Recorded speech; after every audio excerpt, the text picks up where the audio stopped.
I never had much. Not the kind of life people post about. Not the kind that makes others stop and say, "Wow, she's lucky." No, my life was quiet, simple, and sometimes painfully empty. But I never complained, because complaining doesn't fill an empty fridge. It doesn't pay rent, and it definitely doesn't fix a broken heart. My name is Millie, and for as long as I can remember, I've been working. Working before the sun rose, working long after it set. Not because I loved it, but because I had no choice. I lived in a tiny rented room with cracked walls and a window that barely opened. Every morning I would wake up before dawn, make myself a cup of weak tea, and head out. I worked 2 jobs, one at a small cafe where people barely noticed me, and another cleaning offices at night where I existed like a shadow. And still I smiled, because I believed one thing, that hard work would eventually change my life. That one day, everything I was building silently would finally mean something. And in the middle of all that struggle, there was him, Daniel. He came into the cafe like a breath of fresh air, well-dressed, confident, and kind in a way that felt rare. At first, he was just another customer. Then he started noticing me. "You're always smiling," he once said. I laughed softly.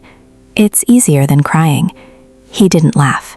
He just looked at me like he understood something deeper. That was the beginning. He started coming every day, bringing me coffee even though I worked there, waiting for me after my shift, talking to me like I mattered. And slowly, I let him into my world. It felt unreal. Someone like him choosing someone like me. But what I didn't know that day was that not everyone who enters your life comes to love you. Some come to test how much you can survive. Daniel made me feel seen. For the first time in years, I wasn't just surviving. I was living. He would take me to places I had never been before. Fancy restaurants, bright streets, places where I felt out of place, but he always reassured me. "You belong with me," he would say. And I believed him. I trusted him. More than I should have. One evening, as we sat in his car, he held my hand and said, "Millie, I want to build something with you." My heart raced. "A future, together," he added. I couldn't speak, because for someone like me, that kind of dream felt too big to dream. But I said yes. Of course I did. That was my mistake. Because slowly, things started changing. At first, it was small. He would ask me about my savings. "How much do you have?" he asked casually one night. "Not much," I said honestly. "I save whatever I can."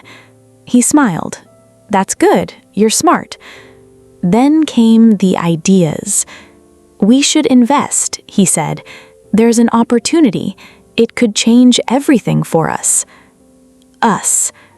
That word made me feel safe, so I listened. He showed me plans, numbers, dreams that sounded too good to ignore. I hesitated, but then he looked at me with those same soft eyes and said, "Don't you trust me?"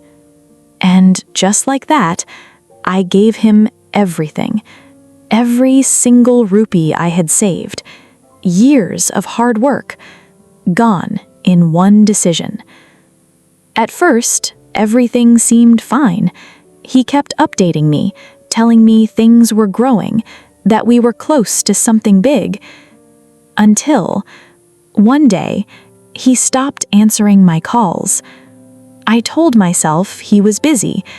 Then hours turned into days, days turned into a week, and that's when the silence became unbearable. I went to the places he used to take me. Nothing. I went to his apartment. Someone else was living there. "Daniel?" the man laughed. "He moved out weeks ago." My hands started shaking. No, that's not possible. But it was. And in that moment, everything inside me broke.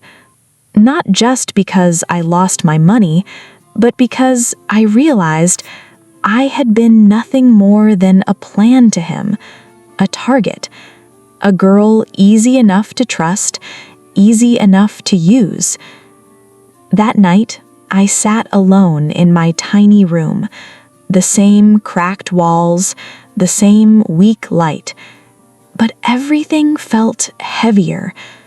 I cried, not loudly, not dramatically, just quietly, because that's how pain feels when it's real. But something changed in me that night, because for the first time, I didn't feel weak. I felt something else, clarity, and a quiet kind of strength, the kind that doesn't scream, but waits. I could have stayed broken. I could have accepted it as another loss in my life, but I didn't.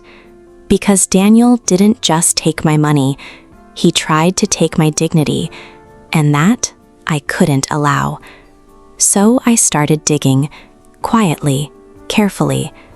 I went back to the cafe, back to my routine, but inside, I was no longer the same Millie. I asked questions, watched people, followed small clues he had left behind. And slowly, the truth started coming together. Daniel wasn't just a man who betrayed me. He was someone who had done this before. Different names, different women, same story. And this time, I wasn't going to be just another victim. I gathered everything: messages, transactions, details, every single piece. Then, I made one call, and that's when everything changed. Weeks later, I saw him again. Not in a cafe, not in a fancy car, but standing quietly as everything he built on lies began falling apart. He saw me, and for the first time, he looked nervous. "Millie," he said softly. I didn't smile. I didn't cry. I just looked at him and said, "You chose the wrong person this time." Because I wasn't the same girl anymore. The girl who trusted too easily, the girl who believed every word. No, that version of me was gone. What replaced her was someone stronger, someone who understood that kindness is not weakness, and silence is not ignorance. As I walked away, I didn't feel revenge. I didn't feel anger. I felt peace. Because justice isn't always loud. Sometimes it's quiet. Sometimes it's just knowing that the person who broke you can never control your story again. I went back to my small room that night. The same cracked walls, the same window. But this time, it felt different. Because I wasn't just surviving anymore. I was rebuilding. Stronger. Smarter. And finally, free. And if there's one thing I've learned, it's this. Not everyone who smiles at you deserves your trust, but every betrayal teaches you something powerful. And sometimes, losing everything is the only way you truly find yourself. If you like my story, like the video, subscribe to the channel, and share it.